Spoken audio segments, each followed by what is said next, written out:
We counted down plays 50-26 last week, and now it's time for the top 25 plays of the year for 2024-25. We start at number 25 with David Seal, who in the first 3 meets of the indoor track season won events at 3 different distances, the 1,000, the mile, and the 800. He wound up breaking the school record in the 800, both indoors and outdoors.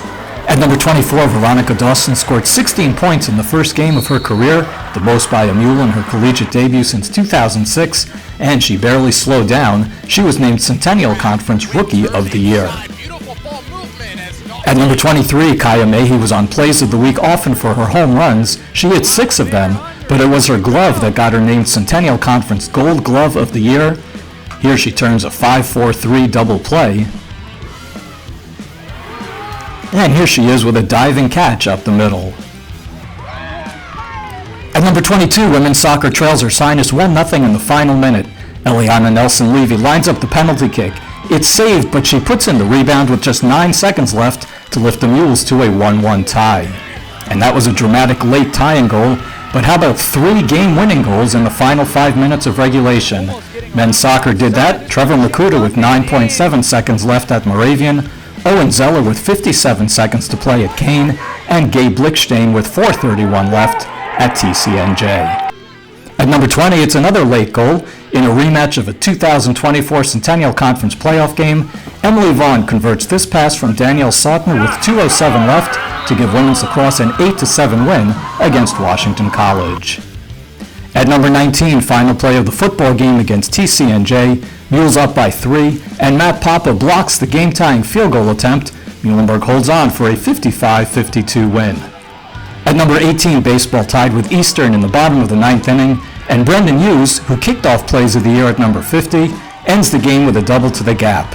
It was the first of 2 walk-off wins for the Mules. For the 5th straight year, they walked off for Sinus in extra innings, this time 2-1 on a 10th inning single by Aidan Legner.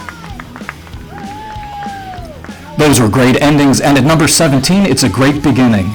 In the first match ever for the Muhlenberg women's wrestling program, Alessandra Rodriguez pinned her opponent from Delaware Valley in the first period. At number 16, what a year for Maya Richwine, who contributed to 5 school records during the year, the 260 hurdles indoors, and the 100 hurdles and 4x100 relay outdoors. She was a Centennial Conference gold medalist and NCAA qualifier indoors. At number 15, Joey Lamparelli won his 3rd straight Centennial Conference title at 125 in a dramatic tiebreaker. He would go on to become only the 3rd wrestler in program history to reach 100 wins, finishing his career with 102. Our next 4 plays feature postseason heroics, starting at number 14 with Derek Rosno, who was named MVP of the Centennial Mag Bowl Series game after recording 3 sacks in the Mules' 34-7 win against Widener. At number 13, softball tied with Washington College 4-4 in the bottom of the 6th in a Centennial Conference first-round game, and Scooter Hulsen doubles in Abigail Kim with the winning run. At number 12, both lacrosse teams won their first Centennial Conference playoff games ever on the same night. The men defeated Franklin and Marshall 11-10. Liam Ledwith scored these 2 goals, both assisted by Tyler Kitchen, just 14 seconds apart. The women got goals from Ava Milia and Alyssa Hartnett in the first minute and a half, en route to a 16-8 win against Ursinus. And the women showed they could score quick goals too, this one coming just 8 seconds after the draw, with Jillian Kubikowski assisting Annalisa Bio. At number 11, men's soccer defeated nationally ranked Franklin and Marshall in the Centennial Conference semifinals for the 3rd straight year. The Mules were outshot 30-9, but held on for a 2-1 win thanks to Ben Mulford, who made 9 saves, including these 2 great ones back-to-back. Kicking off the top 10 is Marc Quarrie, who tied a school record by hitting 11 home runs on the season, and he hit 4 of them on one day, 2 in each game of a doubleheader at Mary Hardin Baylor, including a game-winning grand slam in the 9th inning of the 2nd game, and he would go on to be named the first All-American in Muhlenberg baseball history.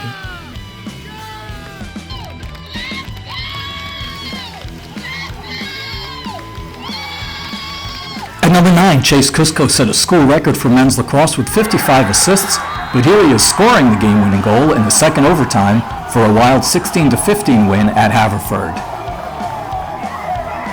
At number 8, no NCAA football team had more than one 90-yard pass play last season, except for the Mules, who had 3. Joe Rapetti threw touchdown passes of 99 yards to Christopher Ardito, 92 yards to Matthew Manning,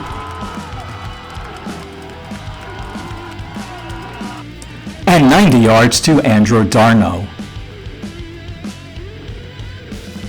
And none of those was even Muhlenberg's longest play of the year. That was a 100-yard kickoff return for a touchdown by Christopher Short in the season opening win at Moravian.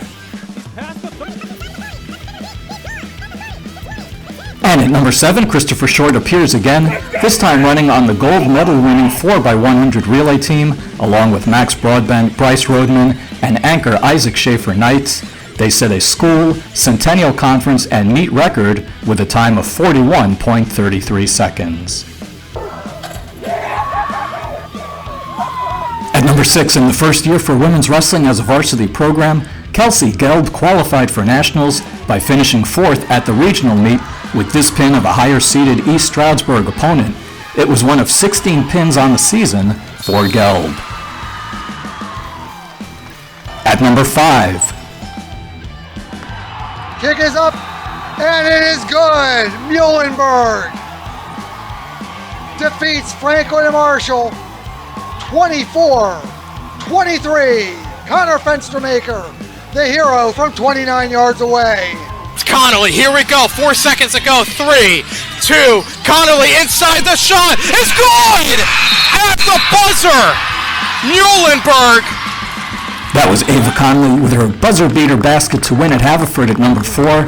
And at number 3, this would have been the last javelin attempt of Noel House's career, but he threw a season best and meet record 2:07.9 to qualify for nationals, where he would earn All-America honors for the second straight year. At number 2, the postseason was filled with dramatic wins for Andrew Loniewski. In the Centennial Conference tournament, he defeated the second seed with an overtime takedown in the semifinals, then toppled the top seed in the final with another overtime takedown to win the championship. And there's the takedown for the win. And in the regional meet, he scored a takedown in the final 30 seconds in the consolation final to finish 3rd at 141 and earn a bid to nationals. And that brings us to number 1, where Giovanni Rubino wrote an incredible storybook ending to his spectacular career.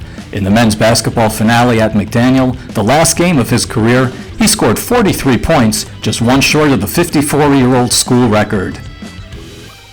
Still, Muhlenberg trailed 81-80 with 9 seconds left in regulation before this happened.